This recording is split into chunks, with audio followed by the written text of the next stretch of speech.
Welcome to 40,000 Daily Show. Би хөтлөгч Билүүн байна. Улаанбаатар хотод соёлыг түгээх, нийтээр амьдрах хэв журмыг өрөөлөнд зорилготой энэхүү нэвтрүүлэг маань эхэлж байна. Энэ удаад маш олон сэдвүүдийг тухайн ярилцах болно. Нэр би юу гэвчтэй. Panel House дэлгүүр нь барилгын дотор заслын бүхий л материалда 80% хүртэлх үе хямдрал үзүүлсэн байна. Тэгээд энэ 11 сар чинь нийтээрээ Black Sale-ний сар болдог. Тэгээ худалдаа үйлчлэгээ эрхэлдэг бүх хүмүүс хямдрал зарладаг. Сүүлийн үед хэрэглэгчийн дунд жинхэнэ Black Sale хаана болоод байгаа вэ гэвэл Panel House-ын зарласан байгаа юм байна. За тэгээд зөвгөө өрний 4 давхарт та гэрээ засах болон офсоо засах эсвэл тавилах хэлгэж байгаа бол яаралтай яваад очиорой. Энэ сарын 21-ний дуустал 80% бүх бараа нь хямдарсан байгаа гэсэн шүү. Дотор заслын материал 80% хүртэл хямдарлаа.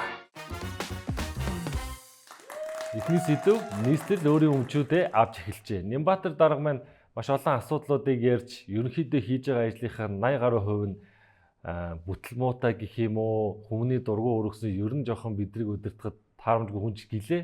Бас нэг 20% нь таарсан нэг амжилттай ажил эхлүүлсэн. Энэний талаарх нэг бичлэгийг үздэцгээе. Өнөөдөр энэ өргөө зочид дуудал, дээрээс нь зайсанд байгаа дүнжин гаруй амралтын газрууд бол тус байдаг юм байна. Тэгээд энэ 2012 онд явсан эрүүгийн шатны 3 шатны шүүхээр бол одоо хууль бус шийдвэргээд ингээд тогтоолууд нь гарцсан байдаг. За тэгээд энэ тус газар нь ер нь бол яг хөө зүгээр одоо хардун ХХК нь одоо хэний эзэмшилт байдаг вэ гэдэг талаар тодруулах хийсэн. Хардун ХХК-гийн бол эцсийн эзэмшигч бол одоо өнөөдөр бол одоо улсын бүртгэлийн мэдээгээр 2025 оны 8 сарын одоо бүртгэлийн мэдээгээр хуучин ерөнхийлөгч асан инх хоёргаан одоо хүү Батшугрын юм байна. Тэгээд инх хоёр ерөнхийлөгч бол өөрөө ерөнхийлөгч асан инх хоёргаа бол өөрөө энэ асуудлаа мэдж байгаа. Нямбатар даргын санаачснаар түр өөрийнхөө өмчийг болон нийслэл өөрийнхөө өмчийг авч гисэн эндний нэгт өргөө зочид буудал буюу бидний сайн мэдхээр ордны баруун талд байдаг зочид буудлыг инх хоёр ерөнхийлөгч өөрөө албан тушаа уруулан авч өөрийн нэр дээр болон хүүхдийн нэр дээр энэхүү өргөө зочид буудлыг авсан. За тэгээд нийслэлээс дарга нар нь очиж ингээд юм авъя гэдээ дуулсан байна. За хамгийн гол энэдэмтэй ч юм уу хөгжилтэй ч юм уу зүйл нь энэхүү асуудлынхын талаар инх хоёр ерөнхийлөгчөөс асуусан чинь миний энэ өргөө зочид буудал бол оюу толгой харбины гэрээний хажууд бол зүгээр ялаа гэж өөрөө мэдээлсэн байлээ. Бүхэл бүтэн Монгол улсын ерөнхийлөгч байсан хүн ийм яс суртагонгүй юм ярихаар ч одоо энэ улс ч одоо яаж хөгжих вүлээд одоо бас нэрээс үнэхээр бас хэлэх үг олдохгүй байгаа. Тэгээд эрхэм ерөнхийлөгчтэй хандаж хэрвээ өөрөө уг нь ном зохиол бичдэг соёлын зохиолч хүн. Тэгээд Монголын зүр цэцэнийг сайхан үг байдаг. Бага эзэн ч өмхий, их эзэн ч өмхий. Төрөөс албан тушаалаа уруулан ашиглаж өөртөө завсан юм буцаагаад өг. Хэрвээ энэ талаар энэ үгийг мэддэггүй бол та хүүгээсээ асуугаад үзээрэй. Бас хүүнч баг мэддэггүй ч магадгүй шүү. Сэдв 2 ордон дотор ногоон улаан лааз эргүүлэн борлдог болжээ.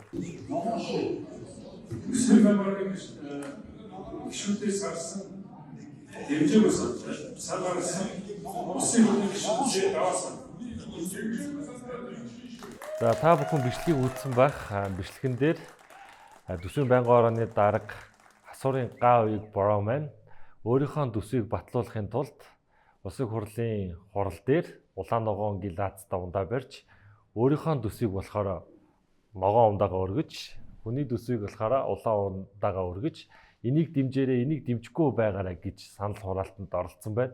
За энэхүү үйлдэл дээр нь Улсын хурлын гишүүд ямар шоу байр суурьтай байгааг бичлэг үздэцгээе. Хэдийгээр Төсвийн байнгын хорооны дарга, төсвийн ажлын хэсгийн дарга урдаа ногоон лааз барьчихсан ногооныг дараараа гэж та бүхнийг одоо удирдах байгаа ч гэсэн төрийн албан хаагчтай нэг бодож улаан кнопод арах эсвэл кноптой хүрэхгүй байхыг хүсэж байна. Мянган төрийн албан хаагчид яг одоо бас та бүхнийг харж байгаа шүү гэдгийг бас хэлмээр байна. Иргэлзээд байна олон ч. Тэгээ арайч одоо энэ дэр нэг лааз барьж хитүүлэн явмааргүй шүү дээ. Тэгэхээр энэ лааз барь санал ураалгах дээр ч гэсэн та нэг олон нийтэд суучлах учрах хэрэгтэй байхгүй. Өнөөдөр албаар улаан зангиа зүүс. За ингээ улаан зангиа зүүчгэр та нар ногоон дээрээ дарах нь уу, улаан дээрээ дарах нь уу? Тэгээ иргэд бас гишүүд маань тэрийг яаж хүлээж авах нь уу? Тэгээд өөрснөө шийдвэр гаргана биз? Битээний гачин сонин зохиол яриа тийм үү. Угсаа харахад ил тодорхой байгааз усыг хурлын гишүүч гэсэн бас та юм яа суртангуй үйлдэл гаргаж хуралдаж болохгүй улаан ногооноор хүний сонгогчдын эрхэл талдаж нийт иргэдээс санал авч усыг хурлын биш төлөөлж байгаа хүмүүсийн өөрсдөө үзэл бодолд ингэж шуудаар болон шууд тусаар халдаж болохгүй. Энэ бол 100 маш том хариуцлага алдсан үйлдэл танаас уулзах гойх ёстой гэж хэлж байна. Японд нэг ийм үйлдэл болсон бол үжээ манид бол огцорсон байгаа хэрэг. Одоо манаач одоо хэлхээс өөр одоо бид нар юу ч чадахгүй юм та тий бас эдгээр бас арай даварч ч юм уу байна шүү тий. За ордон дотроо ингээ улаан ногоон лазараа хуралдаж чадхаас гадна бүр энэ ордон дотор ч бүр сүрчжээ. Нөгөө нэг амар үнэтэй ордноо засаад баахан програм аваад тэр бумаар нь аваад програм аваад саналаа өгөх гэсэн боловч бас энэ програм машин коноп нь ажиллаагүй байна. Энэ төхөөрөмж гацсан байна. Одоо жишээлбэл оюун сайхны алтан гэрлэгээ татгалцсан дээр гарсан байна. Энд чи 3 удаа санал хураалтыг гурвууланд нь дэмжснээр өгсөн. Дандаа татгалцсан. Энэ яаж байгаа юм? Яагаад эсвэл бүрсүүлдэ яваад дийлэхгүй болохоор програм хангамжаар хийж байгаа юм уу? Тэнд баасан жаргал гişүүн дэмжлэг өгөхөд энэ татгалцсан гэж гарсан байна. Дэмжсэн хүмүүсийг татгалцсан болгосон байна. Одоо сүүлдээ энэ компьютероор янзлж байгаа юм уу хүмүүсийн саналыг? Тэгээ санал хураалтыг өчигөө олсон гаргаж байна. За. Алтан гишүүнээ та өөрөө дэмжсэн байна сайн дээр юун дээр. Саях дээр. Айгуу сонирхолтой юм болсон шээ. Та нар анзаарсан уу те? Ер нь шууд дамжуулжсэн баг те. Төхөөрөмж бол жигнэсээ яг бод утгаараа гатсан. Жишээ нь манай алтан гэрэл гишүүн бол одоо төр орой байгууллагын дэмжлэг санал өгсөн мөртлөө дэлгэцэн дээр татгалснаар гарсан. Тэгээд 2-3 удаа тэр төхөөрөмж үнэхээр бодтой гатсан. Одоо тэнд одоо байсан хүмүүс бүгдээ гайхаад энэ ямар очтой юм бэ гэж хэлсэн шүү дээ тийм. Яг тийм болсон. Гаднаас ямар нэг хакер гэсэн. За тэрийг бол би мэдэхгүй. Тэрийг бол яг мэрэгжлийн байгууллагын тогтоох баг. Альтайг бодтоор бол төхөөрөмж гацаж дэмжлэг санал өгсөн хүмүүсийг дэмжээгүй дэлгэцэн дээр уусаж орж ирсэн. Хэмжээ гацж байгаа гэдэг асуудал нэг биш уу да. Нилээд хэдэн удаагийн тохиолдол боллоо. Энэ уг нь саяхан шинжилсэн шүү дээ. Хэдэн тэр бумаар янзлаа. За би энэ талаар нөгөө мэдээлэл авах гэсэн чинь нууц гэдэг надаа нууцын тамхтай усын хурлын тамийн газрын одоо нууцын хэрэглэж танилцуулсан. Тийм тэгэхээр би одоо энэ төхөөрөмжийн одоо юуг нь нууцлах гэдэг юм би зүгээр хэдэн төгрөгөөр ямар компани нийлүүлсэн ямар үйлчлэг систем болохыг мэдэх гэсэн юм аа гэд нууцаар мэдээлэл өгсөн болохоор одоо би танд илээр ярьж чадахгүй болчиход. За та бүхэн бичлэгээ үзлээ үнэхээр эмгэнэлтэй ч юм уу бас инээд үрмэр ч юм уу нэрээ бас арай л төр өдөрж байгаа хүмүүс маань Урсын хурлын танхимдаа конопотаараа хуралдах гэсэн чинь нөгөө машинаа нь ажиллаагүй гэх юм. Тэгээ нэг ажилласан чинь дэмцэн санал нь дэмжигдээгүй санал нь дэмцэн гэж гарч ирээд гээд одоо юу гэсэн үг вэ? Одоо энэ хэд маань бүр сүулдэ хурлаач хийж чадхаа байлаа. Тэгээд энэ ямар асуудалтай юм баахан үнэтэй тохног төхөөрөмж аваас тэгээд шижир гишүүн асуусан чинь энийг янзлсан төсөв нь улсын нууцаа гинэ. Манайх одоо бүх болж бүтэхгүй юм аа улсын нууцад хамруулдаг. Уг нь бол нэг юм улсын нууц гэдэг чинь нэг геополитик одоо олон улсад зарлахгүй үндэсний аюулгүй байдлын асуудлууд дээрээ гаргадаг зүйлээ нийтэд зарлахгүй зүйлээ улсын нууцад авдаг бол манайхан харин коноп мэтийн зүйл дээр гаргасан зарлаа улсын нууцад авч болохгүй байгаа бүх юмаа дардаг байна. Бас л өвчлөлттэй хүмүүс шүү бид нараас. 3 дугаар сэдэв улсын хилээр маш их хэмжээний валютыг гаргадаг бүлэг хүмүүсийг баривчилсан гинэ. Бүүнөр бичлэгийг үзсэн. Агнуулынхаа 700 гаруй тэрбум төгрөг буюу 200 гаруй сая долларыг улсын хилээр тогтмол валютаар нь авч гардаг гэсэн юм илэрүүлсэн юм. Дураараа юм дөө. Энэ тентхийн баах мөнгө угаадаг гэдэг хятад солонгос японочдын мөнгө угаадаг оромжлж. Ямар ч татваргүй нэгдвэл үйл ажиллагаа явуулаа баахан барилга ашигласан шиг тийм нөгөө мөнгө хийгээд Юу гэсэн бэ сая жилд дунджаар 700 мянган сая доллар шахуу гадаад валютыг улсын хилээр зүгээр л чамдаанд хийгээл аваа явдаг бүлэг хүмүүс байна цаач үгүй. Нэр энэ хануугийн ярьсан шиг бид нар нэг борц жоохон ааруул эзгээ аваа гарыг гэхээр амар шалгаад идэм мөртлөө энэ гайл хяналтын газрын чинь яаж ажиллаад идэх хүмүүс вэ? Ингээд хамаг валютаа зүгээр ингээд чамдаа нэгэ гаргаад ивэл энэ мөнгөний үн чинь унах юмны үн өсөх гэдэг чинь угаасаа тодорхой юм шүү дээ. Тэгээ манай энэ улсад чи одоо хууль байна уу, эзэн байна уу, дүрэн байна уу, хяналт шалгалт байна уу? Бас л арай л завхарсан юм аа нэрэ тий. Тэгээ ингээд утгагүйгээр ингэж их мөнгө гадагшин гаргуулад үндслэхгүйгээр баахан мөнгө хэвлүүл цалин дэтгэвэр нэмэхэр чинь юмны үн тэнгэр толд өсгөн тодорхой шүү дээ. Ингэж юм өсөх бол ямар ч хэрэггүй. Одоо энэ хүмүүст одоо хэрвээ бодлого байдаг бол энэ эдийн засгийн он дотоодын нийт бүтээгдэхүүн яаж цалин дэтгэврээ твдэг гэдэг надаас л ухаантай хүмүүс баймаар юм. Энэ тал дээр нь ойлголт байдаг болов. Тэгээ нэг залууг нэг сонирхолтой бичлэг байгаа. Энийг та нар бүхэн үзээ хамтдаа.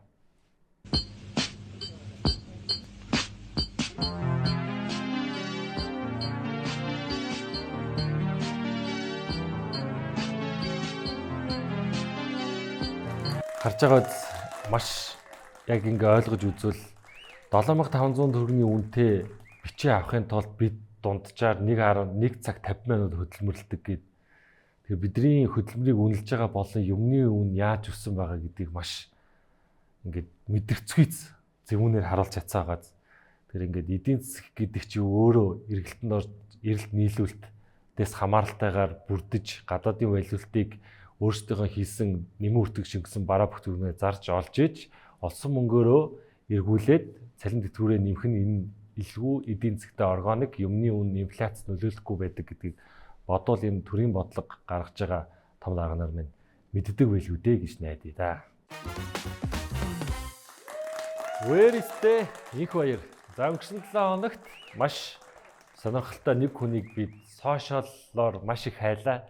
Яг юунаас болсон гэдэг нь хууль зүйн сайдаар сайхан томилогдсон инх баяр сайд маань Хэро Баатар болон нүүрсчтэн сэтгүүлчд буюу хаалтан гэрээ хийдэг хүмүүсийг зарлана гэж хэлээд зарлах өдрөө мань хүний маань хоолой нь өвдөж алга болсон. Тэгээ алга болохтой Твиттертэй хоолой өвдөд болдгүй. Тэгээд мэдгдлээ хойшлууллаа гэсэн мэдгдэл гаргасан. За тэгээд сошиал орчинд олонний танил болон идэвхтэй байдаг хүмүүс иймэрхүү байдлаар хариу өгөж бас мөн биед нь анхаарал хандуулаад хандууллаа. Тэгээд дармаа нуугаарай, тэгээд терапли уугаарай, бие та сайн бодоорой гэд яг ийм ноцтой юмаа мэдээлэх гэсэн чи өвдөж ил байдаг. Тэгээ хайж ашгүй өчигдөр мань дарга маань гарч ирж мэдээлэл хүргэсэн бүтэн цаг гарууны мэдээлэл хүргэсэн. Тэгээд инхтэй хүнд ойлгоход маш хэцүү. Нэг өмнөх оюутлахын гэрээ дээр гардаг шиг мангар олон ховсогчтой сэдв шиг нэг тийм зүйл болж өнгөрлөө. Тэгээд би бол хөвдөө бас ойлгоогүй. Тэгээд хамгийн гол сэтгүүлчдийн асуугаадсан 40 хэвлэлийн нүүрсчтэй сангуучдыг хэвлэхээ зарлана гэсэн энийг асуусан энэ талаараа нэг зүг хэлээг байна. Тодгор сэдв бид хайгаад байгаа зүйлээ оллоо.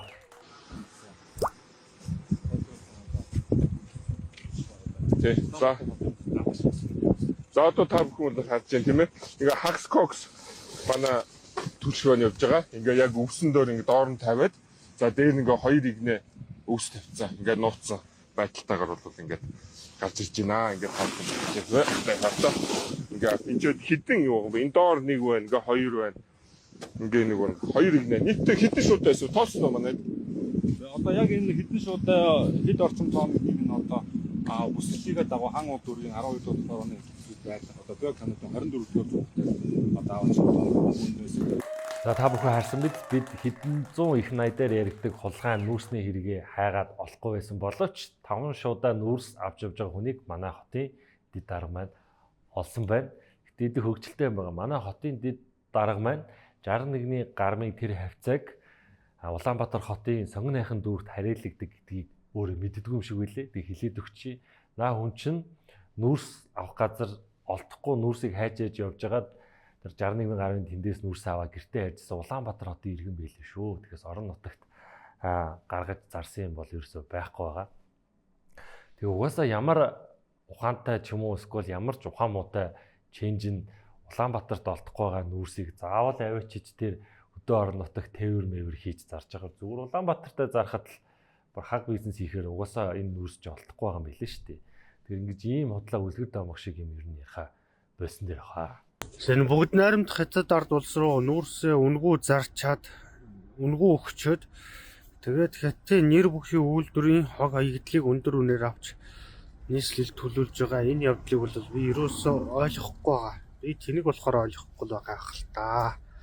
Манай хотын дарга ухаантай болохоор сайн ойлгож байгаа хаа тий. Нүүрстэй холбогдлолтой зүйл дээр дахиад хэлэхэд бид нар өмнө нэг сайжруулсан коксжуулсан нүүрсний үйлдвэртэй болно гэж бөөн сүртэй манай дарга нар очиод тууз ажиллаад нийсэн 500 тэрбум төгрөгөөр нийсэн сайжруулсан нүүрснийхаа үйлдвэрийг Нямбатар даргын гаргасан шийдвэрийн дагуу ингээд хаагаад нөгөө нэг амар хүнтэй авсан тоног төхөөрөмж бүх юма хин ч хэрэглэхгүй дээр үйлдвэр дээр байгаа мөлий. Тэгээ маш олон ажилтныг халаад ингээд зүгээр сүүлийн 3 жилийн дотор 500 тэрбумаар зөвхөн нүүрсэн дээр тоглоод энэ жил нэмээд Хятадаас коксжуулсан нүүрс 238 тэрбум төгрөгөнд авна гээд зүгээр л нүүрстэй холбогдлолтой асуудалтай бид нар бүтэн 3 жилийн дотор нэг их 80 төгрөгийг зүгээр тоглоо зацаад дууссан байна. Нүүрс системч 7 хоногт 7 шуудаа өгдөг байсан бол 4 шуудаа өгсөн. За нэг айлын хашаанд 2 айл байдаг гэсэн бол нэг айлд нь өгдөг болсон. Гэх зэрэгээр хязгаарлаж ирсэн. Тэгээ энэ хязгаарлаж байгаа шалтгаан бол нэгдүгээрт энэ одоо үйлчлэлийн бэлтгэл ажлыг хангаагүй байна. Ер нь 5-6 сараас ахуулаад үйлчлэлийн бэлтгэл ажлыг хангадаг. Гэтэл энэ одоо энэ жил бол хангаагүй. Хятад даатгцсан, гадны хараат тулгсан. За тэгээ хятадаас орж ирж байгаа нүүрс нь одоо миний ойлгосноор бол үйлдвэр дээрээ ачааллаа даахгүй юм. Хятадын үйлдвэр нь ачааллаа даахгүй юм гэж ойлгосон. За тэгэнгүүт одоо ингээд гацаа үсээд хамсдал үүсэж байгаа. За тэгэнгүүт нөгөө өмнө үйлдвэрлэжсэн шахмат төвшөө үйлдвэрлэхээр тэр үйлдвэрийг зогсоодсон. Тоног төхөөрөмжийн төмрийг хагуулгацсан, ажилч инженер техникийн ажлыг халдсан. За ингээд одоо маш хүнд байдалд орж байна. Гадуур энэ нүүрсний асуудал үнэхээр бас амар том асуудал байгаа юм билээ. Угаасаа манай дарга нар одоо жилийн жилд өвөл болдог гэдгийг мэддэг. Хэрнээ эндээ ямар ч бэлтгэлгүй байдаг. Одоо угаасаа ингээд цаг хүүтрээд улам хүүтрэх болонд өдөрт хүмүүс нүүрсээ их төлөх шаардлага угаасаа гарна. Тэгээ одоо гадуур зараад байгаа Нямбатар даргын Ятаас авчирсан энэ нүүрс нь олдохгүй эргээд хэрвээ энэ нүүрс нь олдохгүй бол хөлдөж өгөнд бол хүснээ төлөх нь угаасаа тодорхой тэгээ утаа чинь дахиад игсэн.